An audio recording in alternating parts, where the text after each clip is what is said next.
सभी को नमस्कार।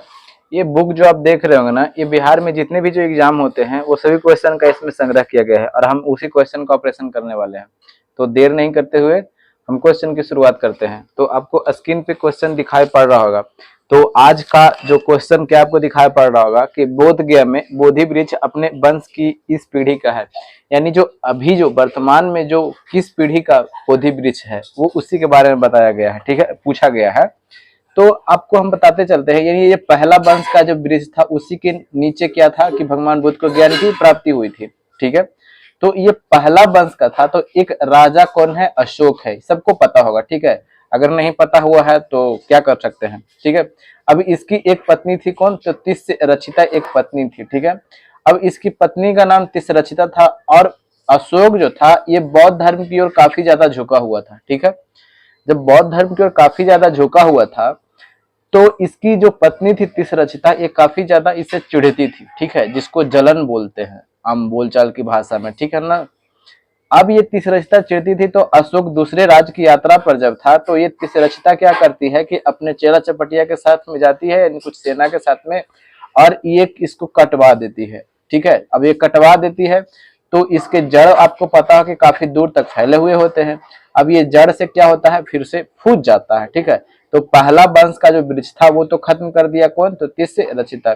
तो अब फिर दोबारा फूट गया तो यानी सेकंड वृक्ष होगा। तो सेकंड वृक्ष हो गया तब अब बताते हैं कि बंगाल का एक शासक था। ठीक है, अब ये बंगाल का शासक था तो बंगाल का शासक कौन था? तो कहिएगा कि शशांक था। ठीक है, अब ये शशांक जो था ये शैव धर्म का उपासक था। किस कौन से धर्म का? तो बोलिए कि शैव धर्म, यानी शिव भगवान को मानने वाला शैव धर्म का उपासक था। अब जब शिव धर्म का उपासक रहेगा तो क्या ये बौद्ध वाले जो थे, ये बौद्ध वाले से तो चिढ़ना आम बात है, क्योंकि बौद्ध वाले को ये देखना नहीं चाहता था। तो इसी का एक जो महत्वपूर्ण जो ये पेड़ है, क्योंकि इसी के किनारे भगवान बुद्ध की ज्ञान की प्राप्ति हुई थी, तब ये शशांक क्या करता है कि इस पेड़ को क्या कर देता है? कटवा देता है, फिर से कटवा देता है। और देखा कि अच्छा ये बार बार फूट जाता है, तो बार बार फूट जाता है तो जहां दूर तक था वहां तक क्या करता है कि जड़ को भी कटवा देता है। और कई किलोमीटर दूर तक ये जड़ फैले हुए होते हैं, लेकिन कई दूर जब जाता है तो वहां पे ये जड़ नहीं मिल पाता है।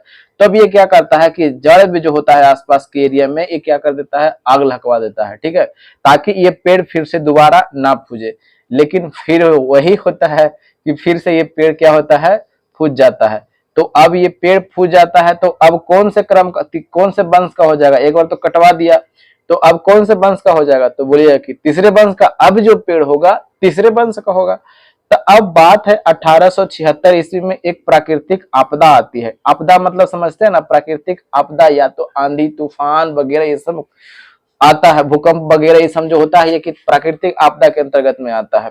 अब ये प्राकृतिक आपदा आता है, उसमें क्या होता है कि इस पेड़ को काफी ज्यादा क्षति होता है और ये पेड़ खत्म हो जाता है। ठीक है, अब 1880 ईस्वी में, ठीक है, 1880 ईस्वी में अब एक कहानियां हम पीछे लेकर के चलते हैं। इसका अशोक है। अशोक किस धर्म की ओर झुका हुआ था? तो बोलिए कि बौद्ध धर्म की ओर झुका हुआ था। कौन धर्म की ओर? बौद्ध धर्म की ओर था। अब जब बौद्ध धर्म की ओर रहेगा, इधर दिखाई पड़ रहा होगा, ठीक है, इधर लिख देते हैं। अब ये जब बौद्ध धर्म की ओर झुका हुआ था तो आपको ये पता है ना कि इसकी एक बेटा था, कौन? महेंद्र था, और एक बेटी थी, कौन? संघमित्रा था। ठीक है, अब ये क्या करता था कि बौद्ध धर्म के प्रचार के लिए अपना बेटा बेटी को भी क्या किया था? विदेश में भेजा था नहीं। तो अब यही एक बेटी इसकी कौन है? संघमित्रा है। ठीक है, अब ये संघमित्रा जो है ये श्रीलंका में गई थी। ठीक है, यानी किसके लिए? बौद्ध धर्म के प्रचार प्रसार के लिए।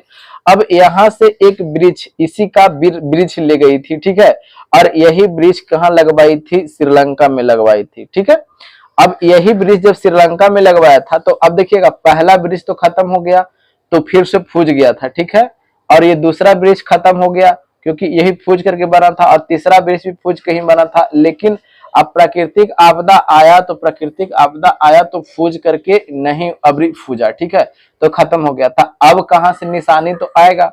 तो फिर पता चला कि एक हिस्ट्री को जो खंगाला गया तो पता ही है कि अशोक की बेटी कौन थी? संघमित्रा, जो कहां ले गई थी? श्रीलंका में। इसी का जो सट्टा बोलते ना, सट्टा लगा करके वही पेड़ ले जा करके श्रीलंका में लगाई थी, तो यही जो उस टाइम डॉक्टर कनिंघम थे, ये डॉक्टर का कनिंघम जो थे ना, ये कनिंघम पुरातात्विक विभाग के जो व्यक्ति थे, तो ये कनिंघम क्या करते हैं, ये कनिंघम श्रीलंका से क्या करते हैं कि यही ब्रिज को क्या करते हैं, मंगवाते हैं। ठीक है, तो अब ये ब्रिज को जब मंगवाते हैं, क्योंकि ये तो खत्म हो गया, तो यही ब्रिज को जब मंगवाएंगे तो अब बोलिए कि अब ये ब्रिज केमे पीढ़ी का, देखिए पहला पीढ़ी का खत्म हो गया, दूसरा पीढ़ी का खत्म हो गया, तीसरा पीढ़ी का खत्म हो गया, तो अभी ये ब्रिज वर्तमान में है। तो आपके सामने प्रस्तुत हो गया कि जो वर्तमान में अभी बोध गया में जो ब्रिज है वो कौन सी पीढ़ी का है, तो कहिए कि चौथे पीढ़ी का है।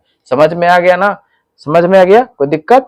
ठीक है, अब आगे की ओर बढ़ते हैं, तो ये वाला मिटाते हैं। ठीक है, तो अगला क्वेश्चन आपको स्क्रीन पे दिख रहा होगा क्या, कि ईसा पूर्व 6ठी शताब्दी में, यानी 600 ईसा पूर्व, यानी जब महाजनपद की बात चल रहा था ना, उस टाइम की बात है। ठीक है ना, उस टाइम की बात है कि शताब्दी में विश्व की प्रथम गणतंत्रात्मक व्यवस्था कहाँ थी। अच्छा, गणतंत्र का मतलब समझते हैं, आपके देश में भी क्या होता है, गणतंत्र दिवस मनाया जाता है।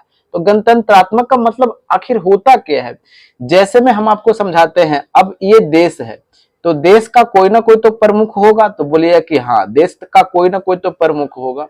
तो अभी आप बोल सकते हैं कि हमारे देश का अभी प्रमुख कौन है, तो आप कह सकते हैं कि हमारे देश का जो प्रमुख है अभी कौन है, तो अभी कौन है, राष्ट्रपति होता है। ये राष्ट्रपति होता है। ये राष्ट्रपति संवैधानिक प्रमुख है, संवैधानिक है, यानी संविधान के अनुसार ये प्रमुख है। लेकिन इसकी वास्तविक शक्तियां किसके हाथ में होती है, तो कहिएगा कि ये प्रधानमंत्री के हाथ में होती है।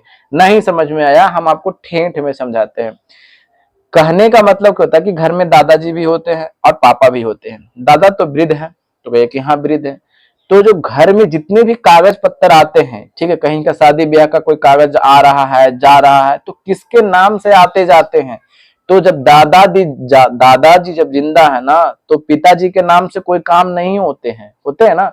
भलुक काम करते हैं पिताजी, लेकिन नाम किनका रहता है, दादाजी का। उसी अनुसार ये राष्ट्रपति है, सब काम राष्ट्रपति के नाम से होंगे, लेकिन कार्य कौन करेंगे सब, तो कहिए कि प्रधानमंत्री। ठीक है, यहां तक तो कोई दिक्कत। अब ये राष्ट्रपति जो होता है ना हमारे देश का, ये राष्ट्रपति का चुनाव कैसे होता है, तो क्या, जैसे में गणतंत्रात्मक का अर्थ ही क्या होता है ना, कि जो देश का जो प्रमुख व्यक्ति है, जो देश का जो प्रमुख व्यक्ति जो सर्वोच्च पद पर बैठा हुआ है, उसका चुनाव क्या कर रहा है, जनता कर रही है। ठीक है, या तो प्रत्यक्ष रूप से करे या तो अप्रत्यक्ष रूप से करे।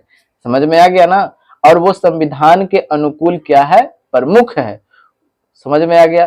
तो उस टाइम की बात है, तो उस 600 ईसा पूर्व की जब बात है, तो 600 ईसा पूर्व में एक कौन था, तो ये व्यक्ति नहीं, ये कौन था, तो ये राज था वैशाली। ठीक है, और आज यहाँ पे तो अब वैशाली के अंदर में ही क्या था ना, कि लिच्छवी था। अगर वैशाली अगर नहीं रहता है तो वहां पे लिच्छवी आपको दिया जा सकता है। तो वैशाली और लिच्छवी दोनों सही है, लेकिन यहाँ पे एक ही ऑप्शन है, तो कौन सा ऑप्शन जाएगा, वैशाली जाएगा। ठीक है, अगर ऑप्शन में वैशाली ना देकर के लिच्छवी रहता तो क्या करते, तो क्या लिच्छवी को हमको टिक मारना सही था, तो हाँ बिल्कुल सही था। तो मेरा आंसर कौन सा हो जाएगा, तो आंसर हो जाएगा ऑप्शन नंबर ए। ठीक है, वैशाली हो जाएगा। ठीक है, आगे देखते हैं। अभी दिया गया है एथेंस के बारे में दिया गया है, तो एथेंस कहाँ की राजधानी है, तो एथेंस जो है ना, ये एथेंस ग्रीस की राजधानी है। कहाँ की राजधानी है, तो कहिए कि ग्रीस की राजधानी है। अब ये पाटलिपुत्रा के बारे में आपको पता होगा कि पाटलिपुत्रा की बात करते हैं, तो ये पाटलिपुत्रा, ये जो आप अखंड भारत देख रहे हैं ना, ये अखंड भारत, तो ये अखंड भारत की राजधानी हुआ करती थी। यानी अशोक की भी राजधानी कहाँ था, तो ये पाटलिपुत्र में भी था। चंद्रगुप्त मौर्य का भी जो राजधानी था वो कहाँ था, पाटलिपुत्र में था। ठीक है, अब हम अगले क्वेश्चन की ओर बढ़ते हैं। तो क्वेश्चन नंबर 27 आपको स्क्रीन पे एक क्वेश्चन अगला दिखाई पड़ रहा होगा क्या, कि उड़ीसा का पुराना नाम क्या था। अब ये उड़ीसा को पहले हम देख लेते हैं। तो हम पहले देखते हैं कि ये मैप में पड़ता कहाँ है। तो चलिए अब हम एक छोटा सा रफ मैप हम क्या कर लेते हैं, बना लेते हैं। ठीक है, तो ताकि आपको ये क्या होगा कि आपको इजीली तरीके से समझ में आ जाएंगे। ठीक है, ये जो आप देख रहे हैं ना, यही पे कहाँ पड़ता है, तो ये उड़ीसा पड़ता है। तो इसकी राजधानी कहाँ है, तो बोलिए कि भुवनेश्वर है। ये तो सबको पता होना चाहिए। ठीक है, और यहीं पे क्या है, तो बोलिए कि चिल्का झील है। तो भारत का सबसे बड़ा खारे पानी की झील है। ये तो सबको पता है, हमें ये क्वेश्चन नहीं पूछा गया। पूछा क्या गया है कि इसका पुराना नाम क्या था। ठीक है, जो ऑप्शन में दिया गया है, तो ऑप्शन आपको तो दिखाई पड़ ही रहा होगा। तो अगर इसकी बात करते हैं तो इसका पुराना नाम था उत्कल था। ठीक है, तो आपको ये पता होगा कि ये उत्कल तट भी इसे बोला जाता है। क्यों? क्योंकि इसका पुराना नाम क्या था, तो ये उड़ीसा था, इसीलिए इसे क्या बोला जाता है, तो इसे उत्कल तट बोला जाता है। कोई दिक्कत है तो बोलिए कि कोई दिक्कत नहीं है। इस क्षेत्र को ये वाले जो तट है, समुद्र के किनारे जो है, इसे क्या बोला जाता है, तो उत्कल तट बोला जाता है। यहाँ तक। अब हमें एक बोला गया कि इसका प्राचीन नाम, अगर सबसे पुराना की बात करते हैं तो अशोक किस्म के समय की अगर बात करते हैं तो उस समय इसका नाम क्या हुआ करता था, तो कलिंग हुआ करता था। क्या नाम था? कलिंग। तो आप पढ़ते हैं ना 269 ईसा पूर्व में कलिंग का युद्ध हुआ था, जिसमें क्या हुआ था कि महान सम्राट अशोक था जिसका हृदय परिवर्तन हो गया था। क्यों? क्योंकि 1 लाख लगभग सेना क्या हुआ था, मारा गया था, लगभग खून की नदियां बह रही थी। ये सब देख करके जो अशोक था उसे क्या हो गया था, हृदय परिवर्तन हो गया था कि जो युद्ध होता है इसी के वजह से क्या हुआ था कि लाखों लाखों की संख्या में लोग मारे गए और खूनों की नदियां बह रही थी।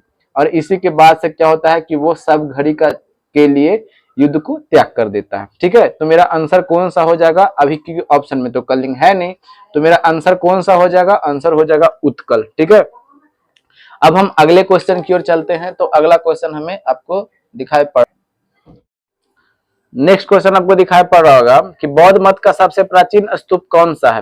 देखिएगा ऑप्शन के हिसाब से देखते हैं तो यहाँ पे जो सारनाथ जो दिया गया है, तो ये सारनाथ जो है, ये सारनाथ का सबसे पुराना बौद्ध स्तूप है। अब सारनाथ के इतिहास के बारे में देख लेते हैं।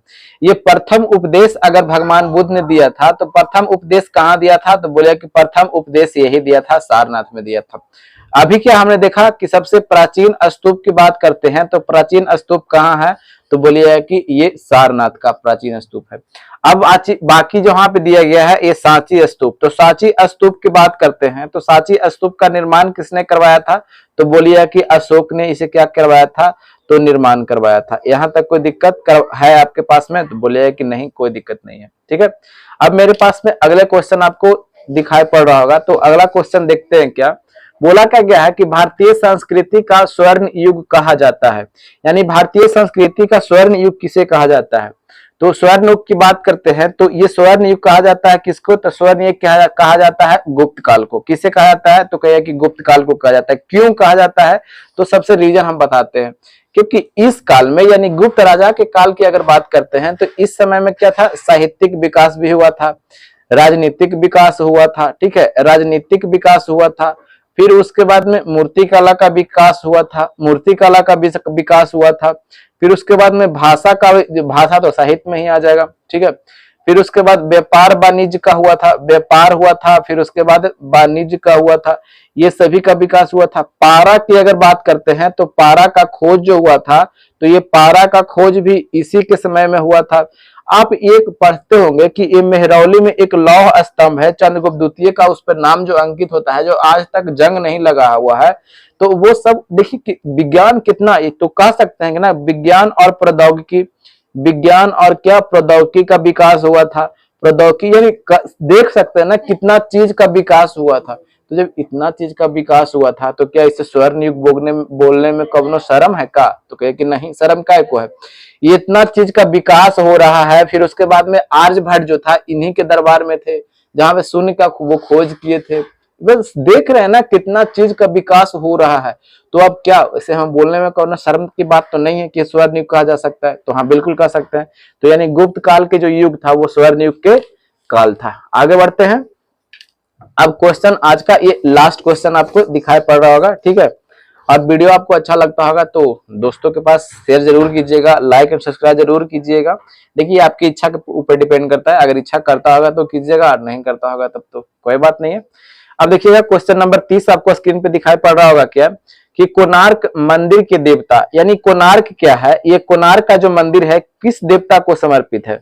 तो सबसे पहले हम बताते हैं ये कोणार्क मंदिर का निर्माण किसने करवाया था। तो निर्माण की बात करते हैं तो नरसिंह देव प्रथम ने करवाया था। नरसिंह देव प्रथम की बात करते हैं तो इसी ने क्या करवाया था, कोणार्क का सूर्य मंदिर का निर्माण करवाया था।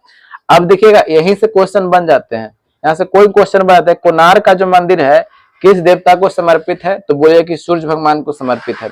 इसका निर्माण किसने करवाया था? तो नरसिंह देव प्रथम ने करवाया था ये सूर्य मंदिर का, कोणार्क का सूर्य मंदिर का निर्माण। ठीक है, तो मेरा आंसर कौन सा हो जाएगा? आंसर हो जाएगा ए हो जाएगा। ठीक है, तो अब मिलते हैं अगले वीडियो में। आपको अच्छा लगता होगा वीडियो तो लाइक एंड सब्सक्राइब जरूर कीजिएगा। ठीक है, तो जय हिंद, जय भारत, और अपना को ख्याल जरूर रखिए।